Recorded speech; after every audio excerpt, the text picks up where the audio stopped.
Mouse pointer आई के नहीं हाँ, ये आपका जो एरो का चिन्ह के जैसे जो दिख रहा है ना, इसको कहा जाता है माउस पॉइंटर कहा जाता है। और आई के आकार में जो दिखता है उसको कहा जाता है कर्सर पॉइंटर। उसमें आप बोल रहे थे चंद्रकांत, यही है कर्सर पॉइंटर जो आई के आकार में कन्वर्ट होता है। क्लियर? ठीक है। माउस से क्या बोला मैंने, माउस का साइंटिफिक नेम क्या होता है, डगलस एंजल बर्ड होता है। ठीक है। माउस एक इनपुट डिवाइस है। कौन सा डिवाइस है ये? इनपुट डिवाइस है। ये चीज याद रखना, कौन सा डिवाइस है? इनपुट डिवाइस है। ठीक है। माउस में 3 बटन होते हैं, कौन कौन सा? Left, right, centre. इसको स्क्रॉल बटन भी कहा जाता है। ठीक है। उसी तरीके से माउस के जैसे आप राइट बटन को क्लिक करेंगे, क्लिक करने पर क्या दिखाई देगा? चार्ट दिखाई देता है। क्या दिखाई देता है? चार्ट। जिस चार्ट में क्या view, sort, refresh, specialize, gadgets का ऑप्शन रहता है। ठीक है। जिसे हम इस चार्ट को क्या कहा जाता है? सेंसिटिव मेन्यू कहा जाता है। ठीक, या पॉप अप मेन्यू कहते हैं। ठीक है, यहाँ तक क्लियर? ठीक है। उसके पश्चात फिर जैसे में माउस 3 प्रकार के होते हैं। First number optical mouse, second number mechanical mouse, third number wireless mouse. ठीक है। तो ऑप्टिकल माउस होता, तीनों माउस में केयर कीजिए, ऑप्टिकल, मैकेनिकल, वायरलेस, तीनों माउस में कॉमन चीज होता है आपका लेफ्ट, राइट, सेंटर बटन पाया जाता है।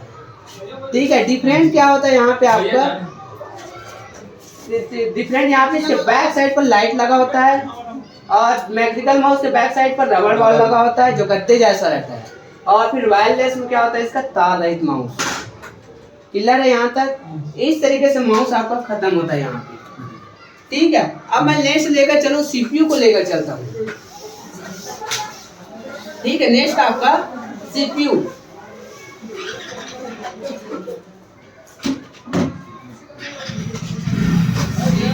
सीपीयू का फुल फॉर्म क्या होता है? Central processing unit. Central processing unit. ठीक है। सेंट्रल प्रोसेसिंग यूनिट होता है। ठीक है। हिंदी में कहा जाता है इसको केंद्रीय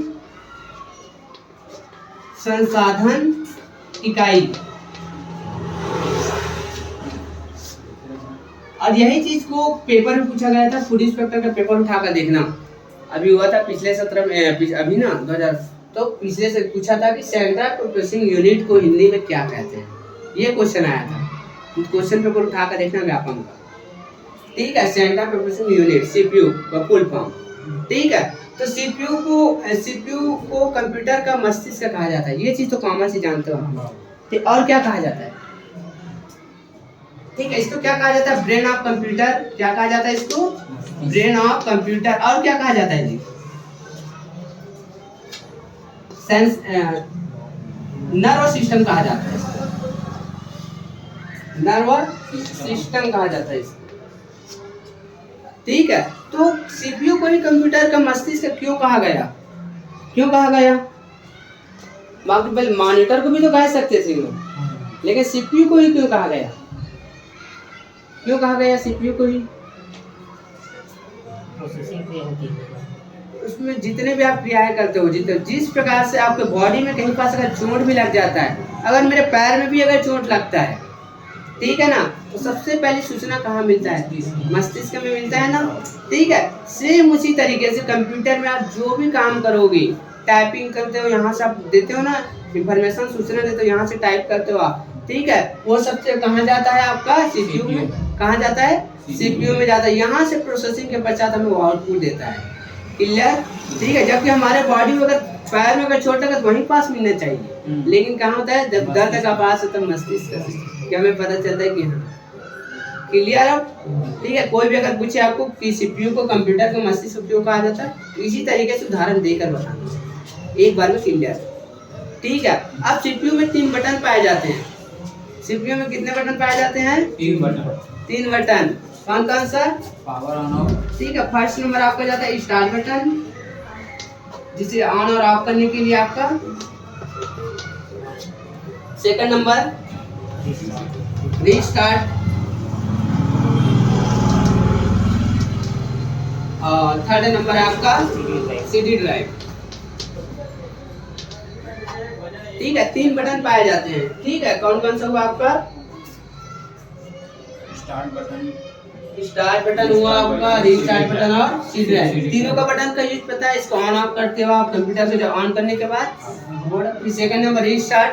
कंप्यूटर में अगर कभी कभी क्या होता है ऑन होता है फिर हैंग होता है, ठीक है, तो आप रीस्टार्ट बटन प्रेस कीजिए, पुनः ऑन हो गई। मोबाइल को करते हैं हम लोग रीस्टार्ट। सीडी ड्राइव कैसेट वगैरह डालने और, ठीक है ना, उसके लिए सीडी ड्राइव 3 बटन होता है CPU, ठीक है। अब फिर इसी में CPU में आपका जाता है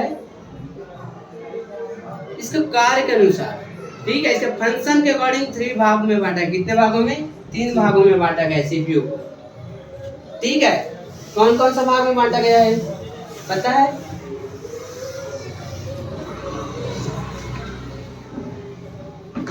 ठीक है, 3 भागों में बांटा गया है CPU को। ये देखो फर्स्ट नंबर है आपका, ठीक है, फर्स्ट नंबर है ALU, सेकंड नंबर CU और थर्ड नंबर है MU, ठीक है। तो इसका फुल फॉर्म होता है ALU का क्या होता है? अरिथमेटिक लॉजिक यूनिट, ठीक है। इसको देखो कार्य के अकॉर्डिंग बांटा गया है, इसके फंक्शन के अकॉर्डिंग CPU में अलग अलग, जैसे आप काम करोगे अलग अलग है, सबका अलग अलग भाग में जाएगा, ठीक है ना। तो ALU क्या है आपका? Arithmetic logic unit, arithmetic logic unit. Second number है आपका CU control unit, control unit. और थर्ड है आपका MU मेमोरी, मेमोरी यूनिट, ठीक है। 3 भागों में डिवाइड किया गया है। कौन सा? ALU, CU, MU, ठीक है। तो मैं फर्स्ट नंबर लेकर चलूं ALU, अरिथमेटिक लॉजिक यूनिट, ठीक है। तो ALU में क्या होता है? अरिथमेटिक लॉजिक यूनिट में आपका इसके आप जो भी गणित आप यहाँ जो टाइपिंग में देते हो, आप जहाँ से जितने भी आप क्या है गणितीय क्रियाएं, जिसका ना प्लस माइनस, ठीक है ना, इनटू का है आपका, ठीक है, डिवाइड का है, इक्वल का है, जितने भी आप क्रियाएं करते हो गणितीय क्रियाएं, नाम से स्पष्ट है, अरिथमेटिक, मैथमेटिक्स, ठीक है ना, जितने भी क्रियाएं करते हो वो CPU के कौन से पार्ट्स में जाता है? ये अरिथमेटिक लॉजिक यूनिट के अंदर, क्लियर। सेकंड नंबर है CU मतलब कंट्रोल यूनिट, CU मतलब कंट्रोल यूनिट, ठीक है। इसका उदाहरण कंट्रोल मतलब नियंत्रण कक्ष, हिंदी में क्या कहते हैं? नियंत्रण कक्ष कहा जाता है, ठीक है। इसका उदाहरण अगर बोलूं तो मैं मदरबोर्ड, जो क्या करता है? ये नियंत्रण करता है। CPU चलता है ना, जितने भी क्रियाएं होता है उसको क्या करके रखता है? नियंत्रण, कंट्रोल करके रखता है। फिर लास्ट है MU मेमोरी यूनिट। माउस नहीं आएगा ना इसमें? CPU का चल रहा है, माउस का तो हो गया खत्म। नहीं, इसमें बोलता हूँ कंट्रोल। ना, ठीक है ना, मदरबोर्ड है, ठीक है, CPU के अंदर जो लगा है वही चीज है, ठीक है। तो थर्ड नंबर आपका मेमोरी यूनिट। तो मेमोरी यूनिट को 2 भागों में डिवाइड किया गया है, मेमोरी यूनिट को 2 भागों में डिवाइड किया गया है। फर्स्ट नंबर है रैम और सेकंड नंबर है रोम, ठीक है। तो रैम को क्या कहा जाता है? रैम को कहा जाता है इंटरनल मेमोरी। रैम को क्या कहा जाता है? Internal memory. और रोम को कहा जाता है एक्सटर्नल मेमोरी। रैम को क्या कहा जाता है जी? एक्सटर्नल मेमोरी कहा जाता है, ठीक है। अब रैम का फुल फॉर्म क्या होता है? रैंडम एक्सेस मेमोरी, ठीक है, मेमोरी। और रोम का फुल फॉर्म क्या होता है? Read only memory.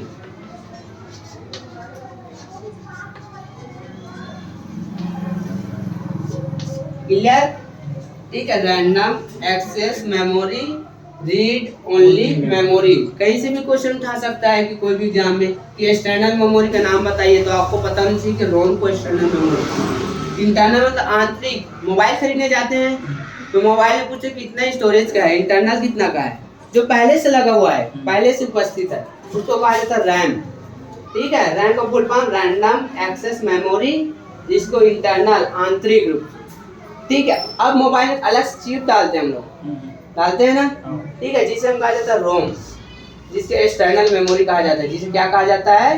External memory, read only memory. Clear, full form अच्छे से याद रखना, किसी का बीच में सही बनेगा, ठीक है ना। ये आपका यहाँ पे जाता है आपका सीपीयू यहाँ पे खत्म होता है। फिर नेक्स्ट अगर लेकर चलूँ मैं मॉनिटर, तो मॉनिटर कौन सा डिवाइस है? आउटपुट। कौन सा है? मॉनिटर कौन सा है? आउटपुट डिवाइस है। ये कौन सा डिवाइस है? ये आउटपुट डिवाइस है। ठीक है, मॉनिटर आउटपुट डिवाइस। इसका आधार और क्या किस नाम से जाना जाता है मॉनिटर को? और किस नाम से जाना जाता है जी मॉनिटर को? नहीं, मॉनिटर को इसका आधार नेम है आपका इसका विजुअल डिस्प्ले यूनिट। क्या है? Visual display unit. Visual display unit. ठीक है, इसके नाम से जाना जाता है विजुअल डिस्प्ले यूनिट, इसका अन्य नाम है। ठीक है, धन्यवाद। ठीक है, अब मॉनिटर आउटपुट डिवाइस हो गया। ठीक है, अब मॉनिटर कितने टाइप्स के होते हैं? 3 टाइप्स के मॉनिटर होते हैं। 3 types of monitor. 3 types of monitor. First number CRT, second number LED और थर्ड नंबर है आपका LCD। CRT, LED और LCD। ठीक है ना, 3 टाइप्स के मॉनिटर होते हैं आपका CRT, LED और LCD। अब तीनों में डिफरेंट देखो, आप लोग फुल फॉर्म क्वेश्चन ढूंढ कराना CRT, LED और LCD का, मैं कल सबसे पूछूंगा। ठीक है, तो आप CRT तीनों में डिफरेंट देखिए आप। ठीक है, first number CRT, second number LED और थर्ड नंबर LCD। तीनों में डिफरेंट लेकर चलिए। अगर तो फर्स्ट नंबर अगर लेकर चलो डिफरेंट में, तो इसका साइज को बात करते हैं। फर्स्ट नंबर क्या? साइज। CRT का साइज अगर ले सकते हो तो स्मॉल या मीडियम साइज का ले सकते हो। ठीक है, LED को भी स्मॉल और मीडियम साइज का, स्मॉल या मीडियम। ठीक है, इसको दोनों, इसको भी आप स्मॉल और मीडियम दोनों साइज में ले सकते हो, स्मॉल और मीडियम। अपने हिसाब से कर सकते हो ना, अपने अकॉर्डिंग, अपने घर के अकॉर्डिंग कौन सा लुक सही बात है। ठीक है ना, मॉनिटर को। फिर नेक्स्ट है आपका साइज हुआ। नेक्स्ट है कॉस्ट। कॉस्ट मतलब लागत, कितना का आ सकता है। ठीक है, कितने की लागत हो सकता है, तो लो कॉस्ट का। फर्स्ट नंबर ये आपका CRT से लो कॉस्ट में जाएगा। लो के बाद फिर मीडियम और फिर नेक्स्ट है हाई। फिर नेक्स्ट है आपका साइज हुआ, कॉस्ट हुआ, ऑनलाइन वर्क। ठीक है, तो ऑनलाइन वर्क में क्या होता है आपका? ऑनलाइन वर्क में इसमें नहीं कर सकते, CRT में नहीं कर सकते, LED में कर सकते हैं, LCD में कर सकते हैं। ठीक है, फिर नेक्स्ट है आपका उदाहरण, एग्जांपल लेकर चलूंगा। तो इसका एग्जांपल कौन सा आएगा आपका? Black and white TV. Black and white TV. ठीक है, ब्लैक एंड व्हाइट टीवी आएगा। ठीक है, फिर नेक्स्ट आ जाता है आपका LED में इसका एग्जांपल चला जाएगा वॉल टीवी, दीवार टीवी जो है। और LCD का उदाहरण चला जाता है आपका लैपटॉप। ठीक है, तो इस तरीके से आपका तीनों का उदाहरण, तो तीनों को उल्टा चलते हैं हम लोग समझने के लिए। ठीक है, तीनों को उल्टा चलते हैं हम लोग समझने के लिए। जैसे ब्लैक एंड व्हाइट टीवी, जो घर में टीवी रहता है, जो टेबल में रख दिए रहते हैं ना हम लोग। ठीक है, उसमें ऑनलाइन काम कर सकते हो क्या? नहीं कर सकते। कॉस्ट से लो कॉस्ट में मिल जाता है, क्लियर ना, कम बजट में। स्मॉल साइज का भी ले सकते हैं, मीडियम साइज का भी ले सकते हैं, जो पहले समय टीवी आया था ना स्टार्टिंग में। ठीक है ना, फिर सेकंड नंबर लेकर चलो LED। LED क्या होता है, इसके उदाहरण बोला मैंने, वॉल, दीवार टीवी। ठीक है, दीवार टीवी, इस पे ऑनलाइन काम कर सकते हैं। ठीक है ना, और इसका कॉस्ट क्या होता है? मीडियम। इसका कॉस्ट मतलब CRT की तुलना में महंगे होंगे, CRT की तुलना में महंगे, लेकिन LCD की तुलना में सस्ते होंगे। ठीक है, LED जो मॉनिटर होता है वो CRT की तुलना में क्या होता है, ये महंगे होते हैं, और LCD की तुलना में सस्ते होते हैं। क्लियर? ठीक है, फिर आपका जाता है कॉस्ट होगा, फिर साइज, तो सॉरी वाट टीवी का साइज, इसको भी हम लोग मीडियम और अपने हिसाब से रखते हैं। फिर नेक्स्ट जाता है, लास्ट जाता है एलसीडी। ठीक है, एलसीडी में उदाहरण मैंने बोला लैपटॉप, हाई कॉस्ट इला ना, अधिक महंगा मिलता है लैपटॉप, ऑनलाइन काम कर सकते हैं और स्मॉल और मीडियम साइज का रखते हैं। क्लियर है? किसी को डाउट? ठीक, आज के लिए इतना काफी है, काफी है इतना सफिशिएंट, ये और पढ़ना है? क्लियर आज के लिए? ठीक है ना? अब कोई भी डाउट होगा तो मैं मतलब पूरा रिवाइज हो रहा है, ठीक है ना? और मेरा एक चाहे कि आप लोग टाइपिंग विशेष रूप से ध्यान, अभी भले देख कर रहे हैं धीरे धीरे, उसका ना कोशिश करें तो पूरा विदाउट मतलब बिना मतलब आई मतलब ऊपर कॉन्टेक्ट का मॉनिटर पे, और जो भी लेटर लिखो आप हाथ में बता दें, ठीक है ना? तभी वैल्यू है किसी चीज़ का। ठीक है, अगर कोई भी डाउट हो किसी भी तरीके से मुझे बिल्कुल बेफिक्र हो, ठीक है ना? अगर मैं मुझे पता पूरा बताऊंगा, अगर पता नहीं आज अगर मुझे मालूम नहीं है तो मैं कल बताऊंगा, लेकिन बताऊंगा नहीं बताऊंगा। हाँ जाने सर, हाँ हाँ, तो पूछ के देख लो काम करी नहीं करी। स्पीड पोस्टर में कहाँ डाक विभाग में जाना है?